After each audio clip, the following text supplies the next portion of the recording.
Hepe ng Pambansang Pulisya ng Pilipinas pinangunahan ang pagpupulong kaugnay ng presentasyon ng mga infrastructure projects ng Philippine National Police Academy. Benchmarking at pagbisita ng Philippine Merchant Marine Academy sa Philippine National Police Academy naging makabuluhan. At Philippine National Police Academy Learning Management System through Centralized Academic Database and E-Learning Technology Hub tuloy na. Tunghayan ang mga kaganapan sa loob ng Philippine National Police Academy. Ito ang ika-34 na linggo ng Weekline. Noong Lunes, ika-2 ng Marso, muling pinangunahan ni Police Major General Dizon ang Traditional Monday Flag Raising Ceremony ng Philippine National Police Academy, kung saan panauhing pandangal si Assistant Secretary Marcos Villa Canilao ng Land Transportation Office. Pagkatapos ay naging panauhin ng ating Game Changer General, si Police Brigadier General Marlo Roy V. Alzate, ang direktor ng PNP Finance Service na nagsagawa ng courtesy call sa kanyang tanggapan.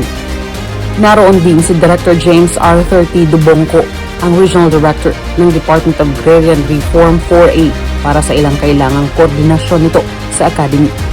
Ilan pang mga panauhin ang hinarap ng ating Game Changer General sa pagpapatuloy ng araw, gayon din ng kanyang mga administratibong gawain. Martes, ika-3 ng Marso, ilang mga panauhin muli mula sa komunidad ang hinarap ni Police Major General Dizon. Kinahaponan nakiisa ang ating Game Changer General sa regular na physical conditioning activity ng Academy na PNPA Police Clinics. Pagkatapos ay guest of honor and speaker din si Police Major General Dizon sa closing ceremony of seminar on the management of government financial resources for unit commanders initiated by the PNP Finance Service. Ika-4 ng Marso, Miyerkules, maaga pa lang handa na ang ating Game Changer General sa kanyang mga gawain para sa buong araw. Sinimula nito ng pagiging keynote speaker ni Police Major General Dizon sa opening ceremony ng Modified Handgun Marksmanship Training Calendar Year 2026 sa PNPA Shooting Range. Pinaunlakan niya rin ang pagbisita ni Mr. Raven N. Soles. Pagkatapos ay kanyang pinagtuon ng pansin ang mga administratibong gawain sa kanyang opisina. Nagtungo din ang ating Game Changer General sa PNP National Headquarters para sa NAPOLCOM entrance briefing ni Attorney Rafael Vicente R. Calinisan, ang Commissioner at Vice Chairperson and Executive Officer ng National Police Commission.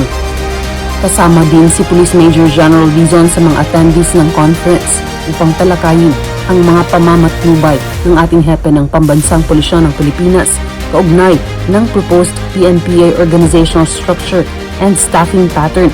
Pinangunahan nito ni Police Major General Neri Vincent D. Ignacio, the Chief of the Directorial Staff ng Philippine National Police. Ika-5 ng Marso taong kasalukuyan nagkaroon ng visit and benchmarking ang Philippine Merchant Marine Academy sa Philippine National Police Academy sa pangunguna ni Captain Franco Tiladica, ang Assistant Superintendent for Regimental Affairs. Naroon din ang ating Game Changer General sa Philippine National Police Academy Alumni Association Incorporated Membership Orientation to PNPA silang paglaang class of 2026 na isinagawa sa loob ng PNPA. Virtually present din si Police Major General Dizon sa ginanap na conference patungkol sa 2nd PNP Critical Incident Management Committee. Sinundan ito ng pagpapaunlak ng ating Game Changer General sa courtesy call ni Police Lieutenant Colonel Rex Langkay at pagbisita ni Mr. Ronald Rieta. Dumating din sa araw na ito ang mga panauhin na mula pa sa Sorsogon, ang ating mga kaibigan sa komunidad, mga punong barangay ng Municipality of Prieto Diaz, Sorsogon. Kasama din si Police Major General Dizon sa mga nagsipagdalo para sa meeting with Police General Jose Melencio Sinartates Jr., ang Chief PNP, kaugnay ng presentation of infrastructure projects of PNPA sa Office of the Chief PNP Lounge, Camp Brigadier General Rafael P. Crame, Quezon City. Pagkatapos ay balik naman sa Academy ang ating Game Changer General upang makibahagi sa PNPA Learning Management System through Centralized Academic Database and E-Learning Technology Hub walkthrough. With the strategic partnerships of PNPA, PNPA Alumni Association Incorporated at ng DVTech Media Corps, featuring the ceremonial signing of service contract and memorandum of agreement signing and formal turnover of learning management system. Isa itong inobasyon ng kasalukuyang pamumuno sa Philippine National Police Academy. At noong Biyernes ika-6 ng Marso, nagsagawa ng ocular inspection and talk to cadets si Police Major General Dizon upang personal na maobserbahan at makausap ang ating mga kadete sa loob ng academy. Samantala, ito din ang araw na nagsagawa ng recollection ang PNPA sa batch ng PNPA silang paglaom class of 2026. Kabilang din sa mga kaganapan ay ang pagkakaroon ng patimpalak ng Philippine National Police Academy Sandikhain Class of 2027, ang tinawag nilang Third Public Speaking Contest na pinangunahan ng PNPA Academics Group, Department of General Education. Ito ay magandang pagsasanay sa mga kadete upang mas mahubog ang kanilang kakayahan sa komunikasyon, malaking bagay sa pagiging isang leader at alagad ng batas.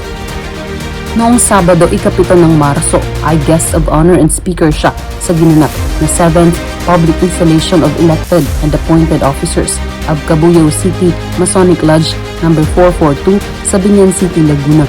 Ito din ang araw kung saan nakumpleto na ng silang paglaong class of 2026 ang kanilang Lakan Kali Training, isang uri ng Filipino martial arts na nagtuturo sa ating mga kadete ng practical defense at paggamit ng mga kagamitang Pinoy kagaya ng arnis bilang sandata. At noong Linggo, ika-8 ng Marso, nakibahagi ang ating Game Changer General sa Holy Mass, officiated by Reverend Father John Ralph S. Teston sa Santa Nina Chapel sa loob ng Academy. At hanggang sa susunod na update ng mga kaganapan sa Academy, ito ang transparent service ng ating Game Changer General. Basta't kay Police Major General Andre Perez Dizon, serbisyo ay damang-dama. Serbisyo ay uunahin ka at ipapatupad ang serbisyong APD, approachable, presentable, and dependable police force.